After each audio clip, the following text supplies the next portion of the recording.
В Бишкеке временно закрыли еще 3 стационара. Об этом сообщили в мэрии. В муниципалитете отмечают, в открытые в прошлом месяце на базе различных немедицинских учреждений временные лечебницы поступают все меньше и меньше больных, а некоторые вовсе пустуют. Поэтому там, где наблюдается эта приятная картина, стационары решено законсервировать. Это дневной стационар в школе номер 38 в микрорайоне Аламедин-1, ночные стационары в ресторане «Консул» и спорткомплексе ДСК. Отмечается, что все медицинское оборудование, койки и другой инвентарь прошли дезинфекцию и кварцевание. Все сдано на ответственное хранение. Остальные стационары пока работают в штатном режиме. В мэрии также отметили, что в связи с консервацией санчастей команда медиков уменьшена. Сейчас помогают горожанам 137 человек, 40 врачей, 50 медсестер, 30 санитарок и волонтеры.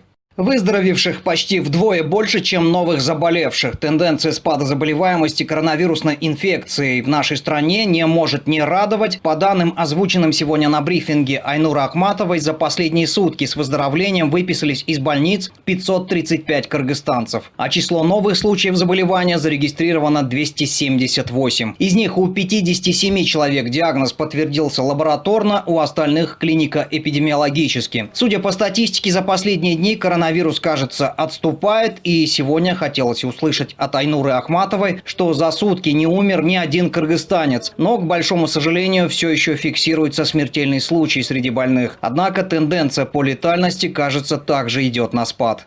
За сутки от лабораторно подтвержденных и клинико-эпидемиологически подтвержденных случаев COVID-19 зарегистрировано 4 летальных случая.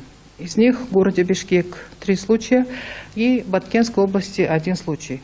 В Чуйской, Нарынской, Таласской, Иссык-Кульской, Джалабадской и Орской областях летальные случаи не зарегистрированы.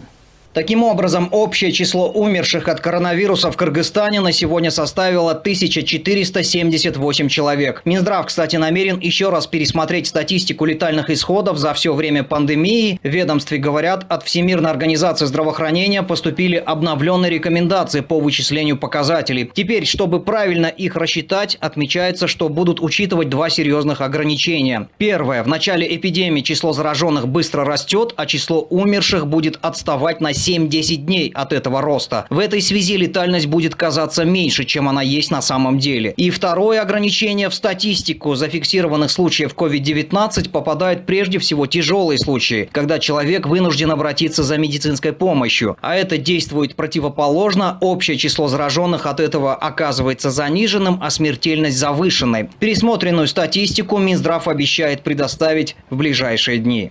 Как карантин и вся эта ситуация с коронавирусом повлияла на психику кыргызстанцев, рассказал директор Республиканского центра психического здоровья Ураимджан Исмаилов. По его словам, чтобы уточнить информацию об изменениях в образе жизни и психическом здоровье населения во время пандемии, специалисты центра недавно провели онлайн-опрос более 3000 респондентов. И большинство из них, это более 70%, сказали, что у них не было психических изменений, 23% заявили, что небольшие проблемы можно преодолеть с помощью специалистов, 3% респондентов требовалась профессиональная помощь, а 0,4% имели серьезные проблемы и нуждались в специальной психической помощи. Ураимов напомнил, что в начале эпидемии в центре был разработан протокол по снижению психологического стресса, беспокойства и различных страхов в условиях карантина. Онлайн-консультации специалистов, по словам Ураимова, сейчас продолжаются. В среднем специалистами психического здоровья еженедельно осуществляется консультация 300-350 обращений граждан. Подавляющее большинство обращающихся пациенты предъявляют жалобы на снижение настроения, депрессивные состояния, тревожно-фобические расстройства и расстройства сна. Такие же консультации онлайн, консультация дистанционно оказывают психологи неправительственных организаций, а также частных медицинских центров.